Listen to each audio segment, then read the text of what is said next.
Pemirsa, akan seperti apa debat perdana Cawapres nanti malam? Kemudian apa saja kekuatan dan kejutan yang mungkin akan dimunculkan ketiga Cawapres? Kami akan membahasnya bersama pakar komunikasi politik Effendi Ghazali. Bang Effendi, terima kasih atas waktunya. Kami ingin langsung bertanya, siapa prediksi Abang nih di antara ketiga Cawapres yang akan mendominasi saat debat nanti malam?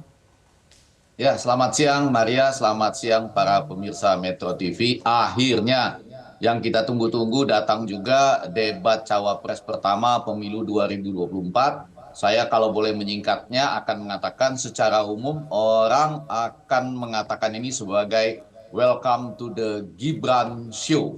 Jadi ini seperti sebuah acara yang ditunggu-tunggu terutama karena sekali lagi dulu sempat ada debat soal formatnya, kemudian ada jadi atau tidak antar cawapres. Jadi memang di forum sentral ada semacam uji terhadap kemampuan baik pikiran, pernyataan-pernyataan maupun ketika menjawab berbagai pertanyaan yang datang dari panelis maupun para capres lain, pusatnya ada di Gibran. Tapi Ya. pada saat yang sama, saya rasa kedua penampil lain, khususnya Caimin, karena juga muda dan kemudian penampilannya selama ini enak dilihat, akan merupakan suatu tantangan yang sangat, yang sangat kuat atau berat bagi Gibran. Sementara itu, dalam konteks posisi yang senior, Prof. Mahfud nanti akan tampil dengan jawaban-jawaban yang menurut saya akan langsung ke pokok persoalan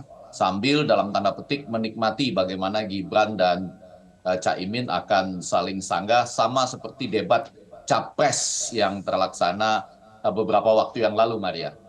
Baik, jadi prediksinya sebenarnya hampir sama dengan debat Capres yang kemarin ya. Ada sanggahan-sanggahan yang menarik begitu, yang kalau kita ketahui kemarin itu juga banyak yang sempat viral. Nah, tapi kalau dari Bang Effendi lihat, ini kan topiknya ekonomi. Melihat dari rekam jejak begitu ya, dari para ketiga Cawapres ini, kita lihat misalnya Gus Imin begitu ya, memang merupakan aktivis yang sejak lama, kemudian pernah menjadi Menaker Trans, dan juga Gibran. Mungkin kita sekarang, Gibran memang yang paling kecil, tapi kita lihat Gibran ini memiliki rekam jejak yang juga cukup lumayan di bidang ekonomi, pengusaha sejak muda, kemudian juga membawa ekonomi Solo lebih bergairah begitu ya, klaim dari Gibran ini, dan juga mengenai Prof. Mahfud yang kita ketahui pengalamannya di dunia politikus sejak lama. Nah, menurut Bang Effendi, siapa yang paling siap membicarakan isu nanti malam, yaitu mengenai ekonomi?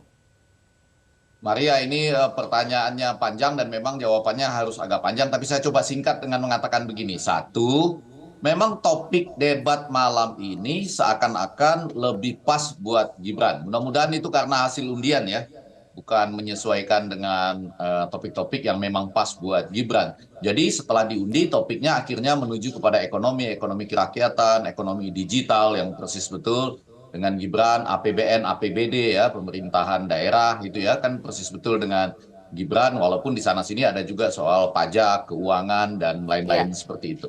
Nah, yang kedua, seperti yang disampaikan oleh Maria tadi, tentu saja ada pengalaman sebagai pengelola kota dan bahkan ditambah pengalaman pernah berdebat sebagai calon kepala daerah yang tidak dimiliki oleh Gus Imin dan Prof. Mahfud misalnya. Dan tapi di atas semua itu, poin ketiga saya ingin mengatakan, debat itu adalah sesuatu yang lain. Debat itu adalah bagaimana ada 7 poin sebetulnya ya, yang kalau kita mengambil mata kuliah debat di tempat saya sekarang ini di Cornell ada ILR 2300 nama mata kuliahnya. Tapi di situ kurang lebih saya ingin mengatakan bagaimana pembukaan itu juga harus menarik ya. Saya malah membayangkan jangan-jangan Maria dan para pemirsa, Gibran bisa saja memulainya dengan mengatakan ini digabung ya antara gimmick dan kemampuan menyampaikan pendapat.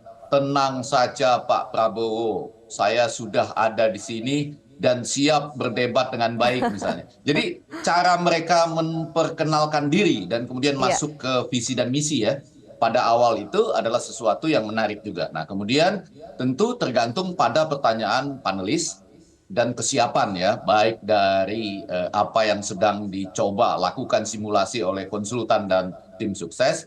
Tapi persis seperti Maria sampaikan tadi, ada pengalaman menjadi menteri, wakil ketua DPR bagi Gus Imin, serta Prof. Mahfud juga saat Oke. ini banyak sebagai Menko Polhukam itu menghadapi berbagai pertanyaan masyarakat yang terkait dengan sisi-sisi kehidupan itu gitu.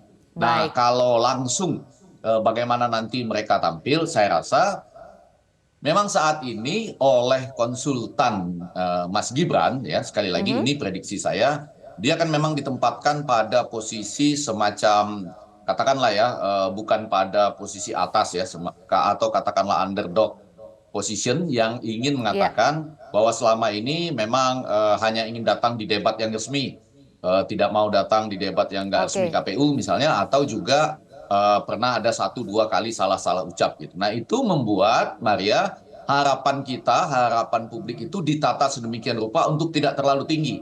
Jadi kalau nanti tampilnya sedikit lebih baik saja, misalnya harapan kita itu sekarang 5 lah. Tapi kalau Mhm. bisa tampil 6 atau 7 kan sudah dianggap wow, luar biasa. Nah Baik. pada bagian lain, ini bisa juga menjadi beban bagi tokoh-tokoh yang hebat yang kita anggap akan tampil dengan baik seperti Prof. Mahfud dan Caimin. Karena itu saya Baik. mengatakan strategi yang akan dipakai Caimin saya yakin akan tampil apa adanya, senyum, tidak ada beban gitu ya. Mhm. Mudah-mudahan nanti jawaban-jawabannya bisa langsung menuju persoalan dan di sana sini seru membayangkan sanggah-sanggahan antara Caimin dan Gibran. Karena Iya. Gibran perlu mengeluarkan 1 2 pertanyaan yang kalau nggak mau diistilahkan attacking, contrasting lah ya, contrasting atau Baik. mencoba memperbandingkan. Sementara dalam posisi yang relatif saat ini sedang tertinggal atau mengejar pada survei, maka Caimin perlu mengeluarkan 1 pertanyaan atau 2 pertanyaan sama seperti dilakukan oleh Anies Baswedan pada Bapak Oke. Prabowo. Oke, itu yang nanti akan kita tunggu ya, pernyataan-pernyataan seru dan menarik. Apalagi kalau tadi Bang Effendi katakan memang sebenarnya tema ini itu lebih pas untuk Gibran. Kita nantikan nanti bagaimana ya, kalau memang ini Ya. Welcome to Gibran Show. Terima kasih Bang Effendi Ghazali, pakar komunikasi politik sudah memberikan informasi di Metro Siang. Download Metro TV Extend sekarang.